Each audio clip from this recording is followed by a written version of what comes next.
नमस्कार, मैं हूं मृत्युंजय कुमार झा और इस वक्त की एक बड़ी खबर हम आपको बताने जा रहे हैं। खबर यह है कि खाने के तेल और दलहन की कीमतों पर इस वक्त एक बड़ी बैठक शुरू होने जा रही है।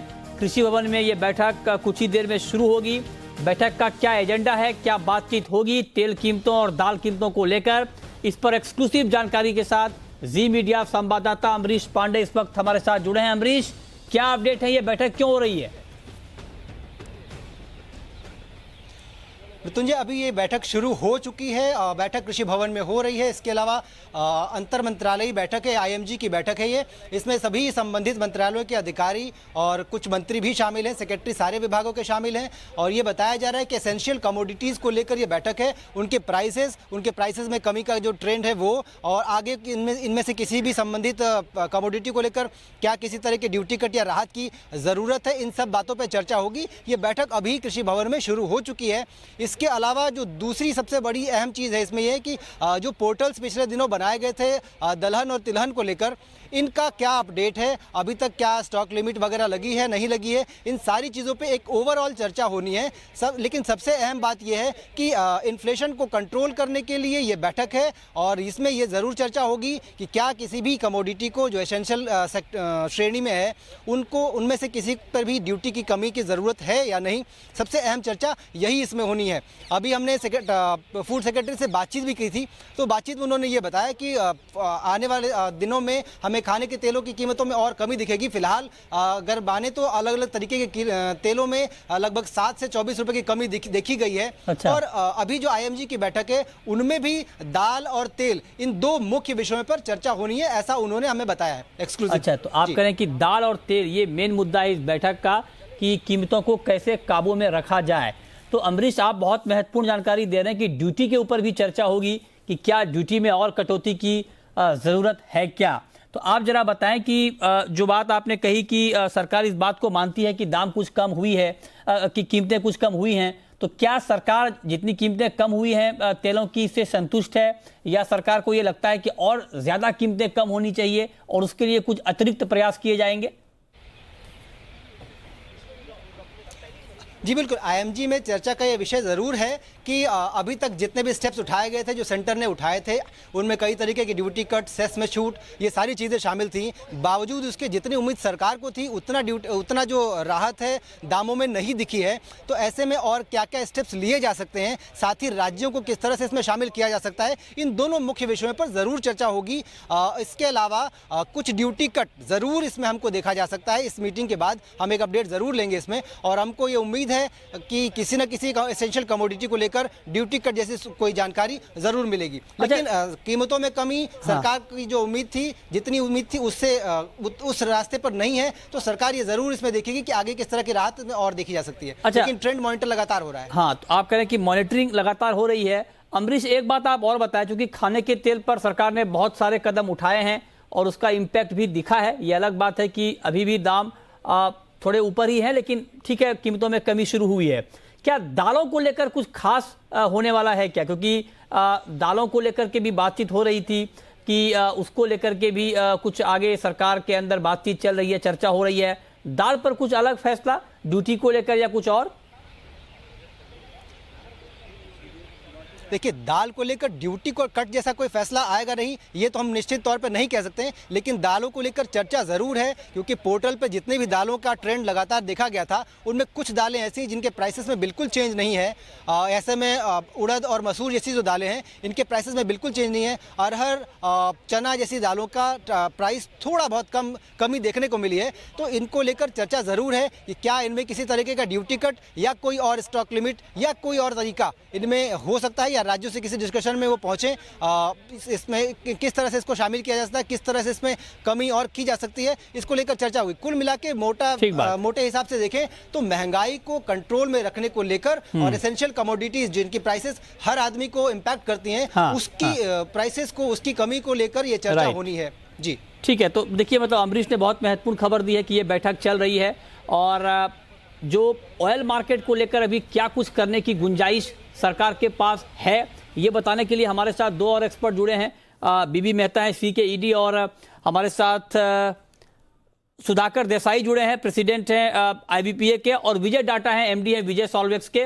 लेकिन अमरीश का शुक्रिया इसलिए क्योंकि अमरीश इस बैठक पर नजर बनाए हुए हैं और आप लोग जी बिजनेस के साथ बने रहे, जो दर्शक हमें देख रहे हैं, क्योंकि अगर बैठक इस बीच खत्म हो गई तो उसका सबसे पहला अपडेट आपको जी बिजनेस पर मिलेगा। अमरीश वहीं पर रिपोर्टिंग कर रहे हैं, वहीं पर मौजूद हैं, तो अमरीश फिलहाल उस बैठक पर नजर रखे हुए हैं और जो भी अपडेट आएगा हम आप तक सबसे पहले पहुंचाएंगे। लेकिन क्या कदम सरकार की तरफ से उठाए जा सकते हैं, डाटा जी आप जरा बताएं। आप तो मस्टर्ड के बड़े प्लेयर हैं सर, सरसों को लेकर ही बातचीत हुई है, सरसों के दाम बहुत ज्यादा बढ़े थे, अभी भी दाम ऊपर ही हैं, सरसों तेल के भी और सरसों के भी। क्या फैसला होना चाहिए आपके हिसाब से, क्या कुछ करने की गुंजाइश सरकार के पास बची है? देखिए, गवर्नमेंट ने, जैसे यूपी गवर्नमेंट ने सोयाबीन रिफाइंड की सप्लाई शुरू की है फ्री में, गवर्नमेंट नाफेड के थ्रू इन्होंने प्रोक्योरमेंट किया है। इसी तरीके से मस्टर्ड पे भी ये लोग प्लानिंग कर रहे हैं। हम पिछले 6 महीने से गवर्नमेंट को राय दे रहे हैं कि आप PDS के थ्रू नीचे भाव में तेल दीजिए, फ्री भले ही मत दीजिए। अच्छा। लेकिन अगर 40-50 रुपए लोग की सब्सिडी भी देते हैं तो कस्टमर को, कंज्यूमर को एक अच्छा रिलीफ मिलता है और आवश्यकता है। देखिए, अच्छे भाव हैं, इसकी वजह से किसानों ने अपना काम कर दिया है। पैदावार सोयाबीन, ग्राउंडनट और मस्टर्ड की भी रिकॉर्ड होने वाली है। अब देश में आत्मनिर्भरता भी बढ़ानी है, इंपोर्ट पे डिपेंडेंस भी कम करनी है। Right sir. तो ये बैलेंस तो रखना ही होगा और इस तरीके से PDS के थ्रू ही गवर्नमेंट को सस्ता तेल देने की कार्यवाही करनी चाहिए। अच्छा, तो आप कह रहे हैं कि एक तो तरीका ये हो सकता है कि PDS के जरिए तेल सरकार सप्लाई करे ताकि लोगों को राहत मिले। अब सुधाकर जी आप बताएं जरा कि जो तेल कीमतों को लेकर लगातार बहस चल रही है और सुधाकर देसाई जी का एक प्रेसिडेंट तो है ही इंडियन वेजिटेबल प्रोड्यूसर्स एसोसिएशन का, साथ में ही जो आप स्कूटर ब्रांड तो डाटा जी का है, और बहुत सारे मस्टर्ड के ब्रांड हैं जो सुधाकर जी की अगुवाई में बनते हैं। तो देसाई जी आप जरा बताएं कि सर हेल्दी एंड टेस्टी, हाँ याद आया आपका एक प्रमुख ब्रांड हेल्दी एंड टेस्टी है, तो आप लोग सर दाम कम क्यों नहीं कर रहे हैं? सरकार को बार बार बैठक करनी पड़ रही है। देसाई जी देखिए, दाम तो कम हुए हैं, जैसे आप लोग बता रहे थे कि दाम तो कम हुए हैं, ड्यूटी भी कम हुआ है और सरकार ने बहुत सारे कदम उठाए थे कि जैसे मस्टर्ड का एक्सचेंज में भी स्पेकुलेशन ज्यादा हो रहे करके उसमें भी रोक लगा दिया गया, स्टॉक कंट्रोल का भी एवेल्युएशन किया गया। तो प्राइसेस जो है वो है, आज के दिन में जो रैली था वो तो रुक गया, ठीक है, नंबर 1। नंबर 2, जहां तक कि मस्टर्ड की बात है, जो स्पेसिफिकली मस्टर्ड है, हम बार बार बोल रहे हैं कि sowing is very very good, crop will come only in February। देखिए, लास्ट ईयर मस्टर्ड क्रॉप था 72 lakh ton, this year 85 lakh ton, अभी होने वाला है 100 या 105 लाख टन। सो 20% का मस्टर्ड क्रॉप बढ़ रहा है। सो February में जब मस्टर्ड क्रॉप आएगा तो जरूर वो मस्टर्ड तेल का दाम कम होने का सबको, इंडस्ट्री का उम्मीद है। अच्छा, और ऐसा लग भी रहा है कि वो होगा। लेकिन जो दूसरा जो मैं सुन रहा हूँ कि आज के दिन में गवर्नमेंट को रूमर्स पे हम लोग रिएक्ट नहीं करना चाहिए, लेकिन मैं ये बताना चाहता हूँ कि अभी ड्यूटी कटौती और ज्यादा करना नहीं चाहिए। अच्छा, और क्योंकि वो उससे क्या है, थोड़ा मार्केट उसको अलग तरीके से लेगा, इंटरनेशनल मार्केट। नंबर 3, सोयाबीन जो है, जो 5,500 जो भी हो गया था, अभी 6,200 हो गया है सोयाबीन प्राइसेस, क्योंकि farmer has seen 1 lakh rupees. So at 62,000 और 60,000 he is reluctant, they are not bringing sufficient quantity of soybean। so तो मेरा ओपिनियन ये है कि ड्यूटी अभी कटौती करने की जरूरत नहीं, ऑलरेडी 0 तो हो गया, AADC बचा है 7.5%, उसमें ज्यादा चेंज करने की जरूरत नहीं है और मस्टर्ड क्रॉप का वेट करना चाहिए। और आज के दिन में ग्लोबल कारण की वजह से पाम, सोया, सन थोड़ा बहुत नैरो रेंज में चल रहा है, जैसे पाम $14-20, सोया और सन $14-17 चल रहा है। तो पाम को गिरना पड़ेगा क्योंकि इतना नैरो रेंज में पाम का डिमांड इंडिया में भी और पूरा हर जगह कम हो जाएगा। राइट सर, तो मार्केट अपने आप कंट्रोल में है। ठीक है, आप कह रहे हैं कंट्रोल में है, ड्यूटी कट करने की जरूरत नहीं है।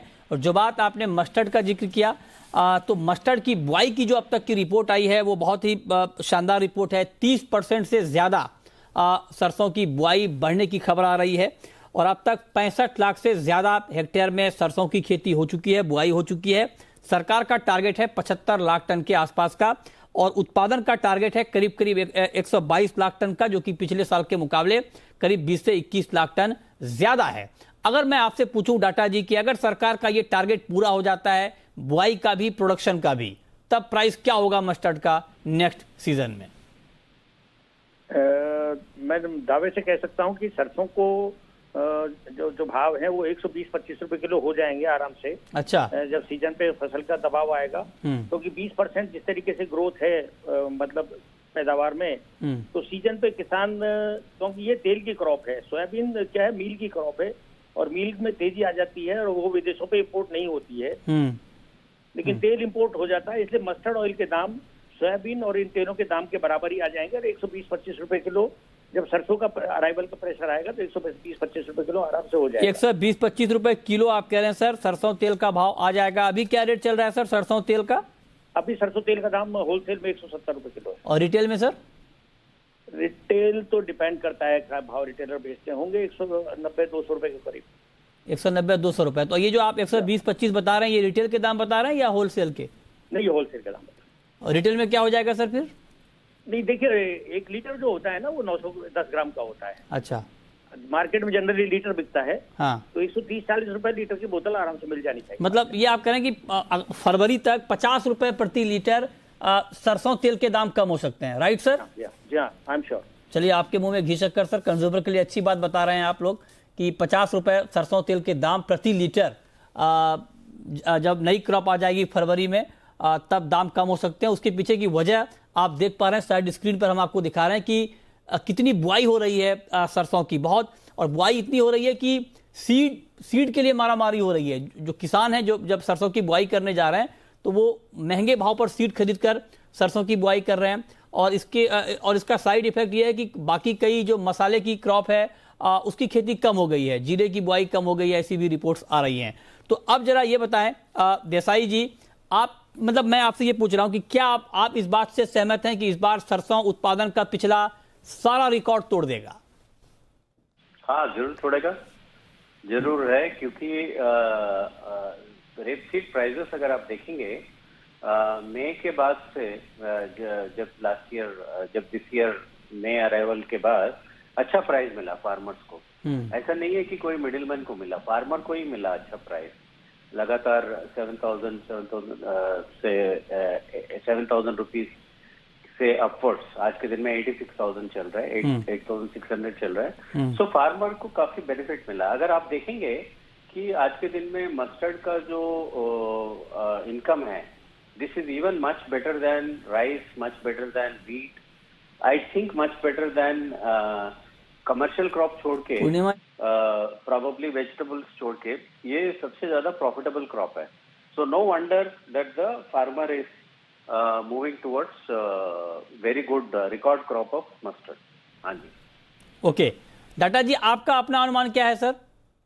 देखिए, सरसों की पैदावार मेरा टारगेट 105 से 110 लाख टन के बीच में है आज की तारीख में। इससे 2-3 रीजन बता देता हूँ। तो पहला, एरिया करीब 30-35% बढ़ रहा है।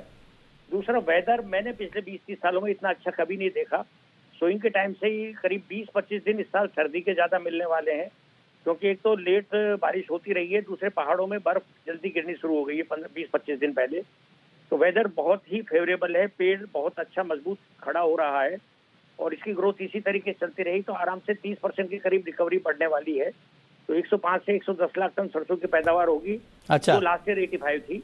अच्छा। गवर्नमेंट के आंकड़े हमारे थोड़े डिफर करते हैं ट्रेड के, लेकिन ये भी हमारे लिए बहुत, मतलब सरसों के लिए, क्रशिंग के लिए बहुत अच्छा रहेगा। ओके। और तेलों के दाम आराम से इस भाव में आ जाएंगे। ठीक है, बहुत शुक्रिया डाटा जी आपका, और देसाई जी आपका, जुड़ने के लिए, बताने के लिए कि क्या तस्वीर आगे होगी। तो अच्छी बात यह कि आप दोनों लोग ये कह रहे हैं कि आने वाले वक्त में सरसों तेल के दाम कम होंगे।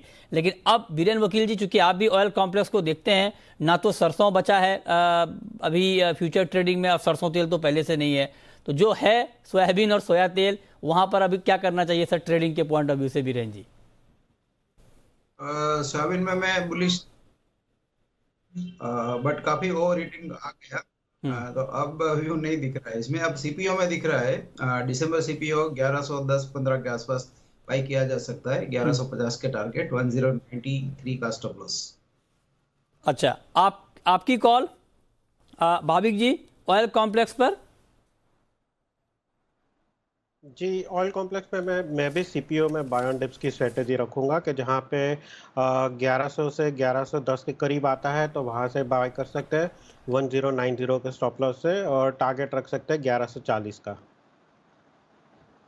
तो ये राय हो गई आपकी कि क्या करना चाहिए ऑयल कॉम्प्लेक्स में। बीरेन जी, गोल्ड का मार्केट सर आज शाम के कारोबार के लिए आपको कैसा लग रहा है, और क्या अभी गोल्ड में बाई करना ठीक है या थोड़ा इंतजार करना चाहिए?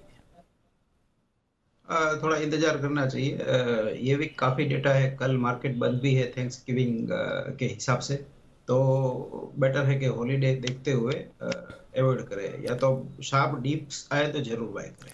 अच्छा, थैंक्स गिविंग के मौके पर आप कह रहे हैं कल मार्केट बंद है और आप कह रहे हैं कि अभी अवॉइड करना चाहिए। भाविक जी, चांदी में क्या ट्रेड आपके हिसाब से? देखिए, चांदी में अभी भी मुझे वीकनेस ही लग रही है, तो I think sell on rise की स्ट्रेटेजी रखनी चाहिए, जहां पर दिसंबर कॉन्ट्रैक्ट 62,770 के करीब शॉर्ट कर सकते हैं, स्टॉप लॉस रख सकते हैं 63,100 का, और टारगेट रख सकते हैं 62,200 का। अच्छा, तो ये राय आपकी हो गई चांदी के ऊपर। क्रूड पर बीरेन जी आप जरा बताएं, क्योंकि क्रूड को लेकर अभी दुनिया भर में बहुत ज़्यादा हलचल चल रही है। एक तरफ ओपेक प्लस अपनी मनमानी कर रहा है कि उत्पादन को कंट्रोल रखना चाहता है, दूसरी तरफ अमेरिका और बाकी कुछ देशों ने अपने रिजर्व से क्रूड की सप्लाई बढ़ाना शुरू कर दिया है, भारत भी उसमें शामिल है।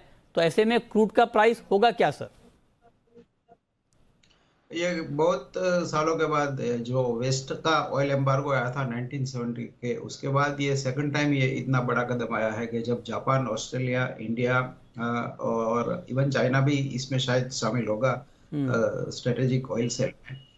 तो सरकारों से पंगा नहीं लेना चाहिए क्रूड के मामले में, ऐसी मेरी सोच है। तो मैं फिलहाल तो मार्केट काफी तेज है फंडामेंटल के हिसाब से, हाँ। फिर भी बाय साइड अवॉइड करूंगा। अच्छा, तो आप कह रहे हैं कि बाय साइड अभी अवॉइड किया जाए। भाविक जी, आपका भी यही टेक है क्या क्रूड पर, या आपकी राय बीरेन जी से कुछ अलग है? जी, मैं भी थोड़ा बाय साइड अवॉइड ही करूंगा। आज भी न्यूज़ आ रहा है कि शायद जर्मनी कंप्लीट लॉकडाउन भी आ सकता है, तो जैसे ही जो थोड़ा न्यूज़ फ्लैश हुआ था तो हमने क्रूड ऑयल में गिरावट देखने को मिली थी, क्योंकि यूरोप में अभी केस बढ़ रहे हैं और वहाँ पे अगर लॉकडाउन होंगे तो ऑफकोर्स क्रूड की डिमांड कम हो सकती है। तो मैं भी अभी थोड़ा बाय साइड अवॉइड ही करूंगा, एटलीस्ट 1-2 दिन देखूंगा, अगर मार्केट स्टेबलाइज होता है तो उसके बाद रिव्यू लूंगा। मेटल का मार्केट बीरेन जी अभी शाम के लिए आपको कैसा लग रहा है सर? क्या टॉपिक आपकी बेस मेटल में? अगर कॉपर में नया कॉन्ट्रैक्ट दिसंबर है, उसमें अगर थोड़ा स्पाइक मिले तो 750 के आसपास शॉर्ट प्रेफर करूंगा। 761 का स्टॉप लॉस रहेगा और 720 का टारगेट रहेगा। पोजिशनल कॉल है, 1-2 वीक का नजरिया है। अच्छा, ठीक है, ये पोजिशनल ट्रेड आप बता रहे हैं। अच्छा भाविक जी, ग्वार की गिरावट अब पूरी हो गई है या कुछ और अभी बाकी है? देखिए, गुआर में अगर नवंबर में देखें तो प्राइसेस ऑलरेडी 15% करेक्ट हो गए हैं न्यू सीजन अराइवल की वजह से, पर फिर भी प्राइसेस अगर ईयर ऑन ईयर देखें तो 40% अप है। आई थिंक ये नया अराइवल जो आ रहा है वो थोड़ा डिक्लाइन हो सकता है, क्योंकि प्राइसेस में हमने थोड़ी बहुत गिरावट देखी है। तो मुझे लग रहा है कि एटलीस्ट गुआर सीड में अभी भी थोड़ा बहुत गिरावट देख सकते हैं। एटलीस्ट फ्यूचर कॉन्ट्रैक्ट में देखें तो फ्यूचर कॉन्ट्रैक्ट में 5900 से 5850 के करीब आ सकता है। उससे नीचे मुझे नहीं लग रहा। आई थिंक वो एक अच्छा बेस बन जाएगा और फिर वहां से हमें थोड़ी बहुत रिकवरी देखने को मिलेगी। ठीक है, ठीक है, चलिए, तो ये राय आपकी ग्वार पर हो गई। लेकिन अब आपको सुनाते हैं कि ऑयल कीमतों पर, खाने के तेल की कीमतों पर खाद्य सचिव ने क्या कहा है। एक्सक्लूसिव बातचीत की है जी मीडिया संवाददाता अमरीश पांडे ने। आइए आपको सुनाते हैं। दाम में 24 रुपए 25 रुपए की भी गिरावट आई है और कुछ सेंटर्स पे दाम मार्जिनली बढ़े भी हैं, लेकिन वो लोकेशन टू लोकेशन वेरी करता है। लेकिन ओवरऑल प्राइसेस सभी ऑयल्स के डिक्लाइन हुए हैं। तो खाने के तेल के दाम कम हुए हैं, ये बात खाद्य सचिव ने एक बार फिर से कही है। चलिए, बहुत शुक्रिया बीरेन जी आपका, भाविक जी आपका, जुड़ने के लिए, बताने के लिए कहां पर कमाई के मौके बनेंगे।